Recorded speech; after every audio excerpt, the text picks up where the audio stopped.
तर नमस्कार शेतकरी मित्रांनो, आपण आज या आलेच्या प्लॉटमध्ये आलेलो आहे. आलेच्या प्लॉटमध्ये सध्या कंडिशनला आपण जे की पाऊस उघडल्यानंतर वातावरण जे काय ते ऊन पडल्यानंतर जे की ब्लीच स्पॉटचा जो सगळ्यात प्रमाण जास्त अटॅक जो अद्रकमध्ये होत असतो, तर आपण पाहू शकता ह्या प्लॉटमध्ये आपण जे की ब्लीच स्पॉट हे बघा, जे की हे टिपके वगैरे जे पडलेले असतात, तर याच्या नियंत्रणासाठी आपण काय करणार आहोत. तर याच्या नियंत्रणासाठी आपण जे की सिजंटा कंपनीचं जे की रेडीमेड गोड येतं ते प्रति 20 लिटर पंपाला आपल्याला 40 ml घ्यायचं आहे.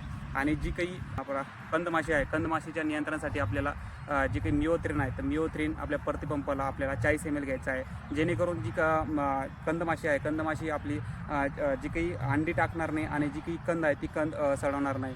आणि जे काही सिलिकॉन आहे 90% वालं, ते सिलिकॉन घ्यायचं आहे. जे सिलिकॉन घेतल्यामुळे जे काही आहे ते पानाला काय होतं, पानात जे काही काही ट्रेसमध्ये असतात किंवा जे काही पानाला आहे, तर पानाला एक टणकपणा येत असतो. जसं आपल्या मोबाईलला आपण काय करतो, जे काही वरून डिस्प्ले कार्ड टाकतो, त्याच्यानंतर आपला मोबाईल काय टणक होतो, तसंच या आपल्या जे की पान आहे ते पानाला एक टणकपणा येत असतो. त्यामुळे आपल्याला हे वापरायचं आहे. अशा नवीन व्हिडिओ पाहण्यासाठी आमच्या चॅनलला लाईक व फॉलो करा. धन्यवाद.